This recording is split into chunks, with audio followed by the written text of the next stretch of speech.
मेरे पिताजी को हिंदू होने की वजह से मार दिया गया।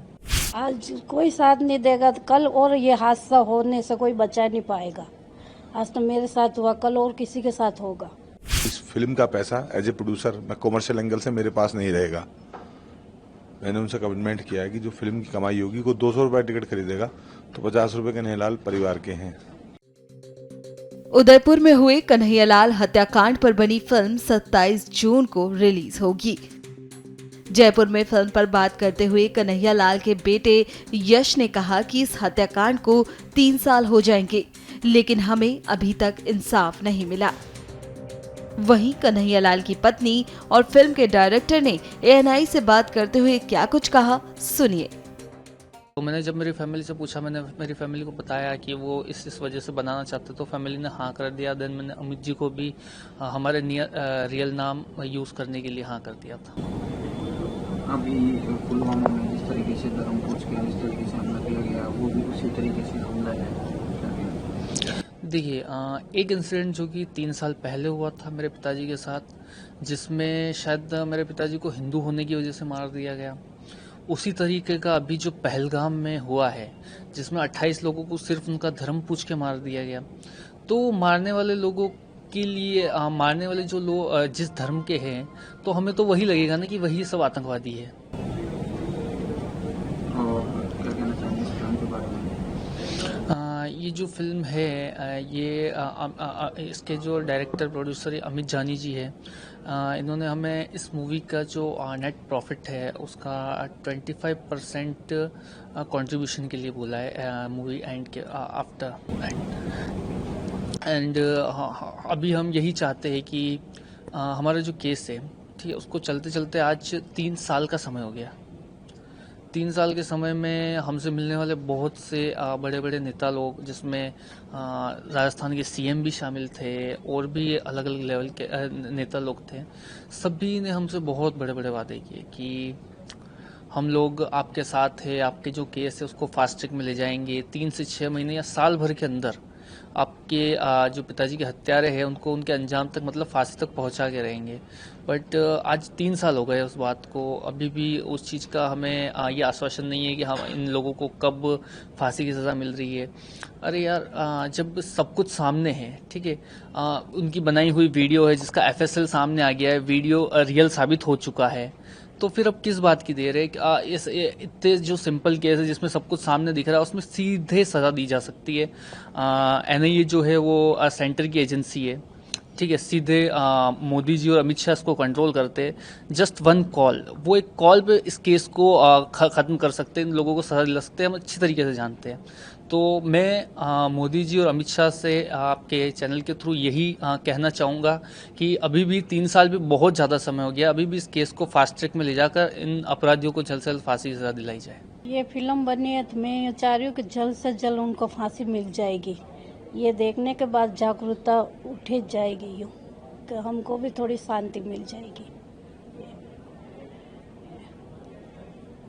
और जिस तरीके से अभी 3 साल हो गए और उसके बाद ये फिल्म बनाई गई है, तो आप लोगों को क्या कहना चाहेंगे इस तरीके की फिल्म को देखने के लिए आए, इस तरीके से फिल्म सामने आके देखो, सब आके पिक्चर देखेंगे तो हमको भी अच्छा लगेगा, हमको भी यूँ होगा सब हमारा साथ दे रहे।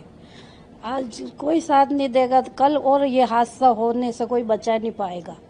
आज तो मेरे साथ हुआ, कल और किसी के साथ होगा। ज्ञानवापी मस्जिद मंदिर का जो विवाद है पूरा, ASI का सर्वे, कोर्ट का मुकदमा, वहां पे सर्वे में निकली वो मूर्ति जिसको हमने कहा शिवलिंग, उन्होंने कहा फुवारा, फिर नुपुर शर्मा वाली बहस, पूरे देश में सरतनशुदा के नारे, उसके बाद एक उन्मादी भीड़ सरतनशुदा का नारा देके मजहबी कट्टरवाद में कन्हैयालाल गर्दन काट देती है।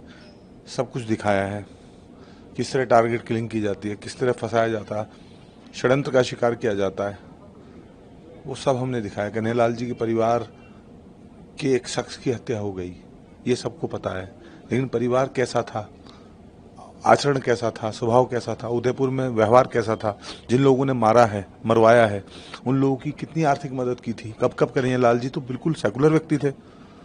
हमने सब कुछ दिखाया है कि भाईचारा में किस तरह हिंदू चारा बन जाता है और उसका मर्डर हो जाता है। कभी मुर्शिदाबाद में, कभी बंगाल में, अन्य जगह, कभी दिल्ली में डॉक्टर नारंग के रूप में, कभी उदयपुर में। तो अगर हिंदू को मरना है तो कश्मीर जाने की जरूरत नहीं है, वो उदयपुर में भी मर सकता है। हमने ये दिखाया है और इसलिए हम आज राजस्थान में आए हैं, जयपुर में परिवार के साथ, देश और राजस्थान से अपील करने के लिए कि हमारा साथ दो, क्योंकि इस फिल्म का पैसा एज ए प्रोड्यूसर मैं कॉमर्शियल एंगल से मेरे पास नहीं रहेगा। मैंने उनसे कमिटमेंट किया है कि जो फिल्म की कमाई होगी, को 200 रुपये टिकट खरीदेगा तो 50 रुपये कन्हैयालाल परिवार के हैं। अगर 400 करोड़ कमाएगी केरला स्टोरी या कश्मीर फाइल की तरह मेरी मूवी, 100 करोड़ का चेक मैं उनको दूंगा, तो वो लोग जो मार के सोच रहे थे कन्हैयालाल का परिवार अकेला रह गया, उनके गाल पे करारी चपत है कि जिसको तुमने अकेला छोड़ दिया था, उस परिवार के साथ 100 करोड़ हिंदू खड़ा है। तो मैं देश के हिंदुओं से अपील करने, विशेषकर राजस्थान की मिट्टी से अपील करने आया हूँ कि हमारा साथ दो। सर, ये जिस तरीके से फिल्में बनती हैं, कई बार इनको कंट्रोवर्सी का शिकार होना पड़ता है, जैसे कश्मीर फाइल हो या केरला और भी कई तरीके की जो फिल्में बनती हैं, वो बताते हैं कि ये एक इस तरीके की सरकार है, ये फिल्म को बहुत दिया जाता है, कई बार टैक्स फ्री भी की जाती है कई फिल्मों को, तो और क्या प्रतिक्रिया? Once upon a time in Mumbai में आप हाजी मस्तान का महिमा मंडन करिए, कोई कंट्रोवर्सी नहीं होगी। डी कंपनी बना के आप दाऊद इब्राहिम का महिमा मंडन कीजिए, कोई कंट्रोवर्सी नहीं होगी। लेकिन जब आप कश्मीरियों का जेनोसाइड दिखाएंगे, केरल में बेटियां जो ले गए लव जिहाद के नाम पे, उनका रेप और उनका कत्ल दिखाएंगे, जब आप गोधरा की जलती हुई ट्रेन और उनमें जली भुली लाशें दिखाएंगे, तो कंट्रोवर्सी तो होगी। कन्हैयालाल की गर्दन को उन्होंने काटा, ये कह के नहीं काटा कि हमारा कोई व्यक्तिगत विवाद था, ये कह के काटा कि तुम हिंदू हो, हम तुम्हें ऐसे ही मारेंगे। और ये कन्हैयालाल, ये टेलर का मर्डर नहीं है, ये मर्डर का ट्रेलर है कि हम तो ऐसे ही मारेंगे, घर में घुस के मारेंगे, हल्दी घाटी में मारेंगे, मेवाड़ की धरती में मारेंगे, तुम कर लो जो करना है तुम्हें। तो हमने वो सोच जो है उसको बेनकाब करने का काम किया। और निश्चित रूप से अगर वो जो सोच है, आतंकवादी सोच, तालिबानी सोच, जो इस्लामिक कट्टरवादी हैं, उनकी जो सोच है, अगर उसको आप एक्सपोज करोगे, निश्चित रूप से कंट्रोवर्सी होगी। 28 जून 2022 को ये कह सकते हैं आतंकी हमले के तहत, मैं इसको आतंकी हमला समझता हूँ कि जिस तरीके से उसकी निर्मम हत्या करी गई, एक सामान्य व्यक्ति को, एक दर्जी है, उसका गला काट दिया गया, तो एक सच्ची घटना है। और हमारी कोशिश है कि फिल्म के जरिए ये माहौल शांत हो गया है। हमारे देश में क्या है कि भूलने की बहुत जल्दी होती है, लोग बातों को बहुत जल्दी भूल जाते हैं। महीने 2 महीने में चीज़ें उनके लिए ऐसे हो जाता है जैसे कुछ हुआ ही ना हो। आज 3 साल बीत चुका है और अभी तक की इस पर कुछ ऐसा कोई एक्शन लिया नहीं गया सरकार की तरफ से। तो इस घटना के बाद क्या हुआ कि प्रोड्यूसर जो हैं अमित जानी जी, इन्होंने हमें अप्रोच किया कि हम एक फ़िल्म बनाते हैं और फिल्म के माध्यम से देश में एक मैसेज देते हैं इस घटना के बारे में। तो हमने इस फिल्म में हर एक वो बारीक चीज़ों पे ध्यान दिया है जो कि कन्हैयालाल की फैमिली से रिलेट करती हैं। कैसी ये घटना हुआ, उस घटने के पीछे किसका हाथ थे, पाकिस्तान का क्या कनेक्शन था, हर एक चीज़ को दर्शाया गया है।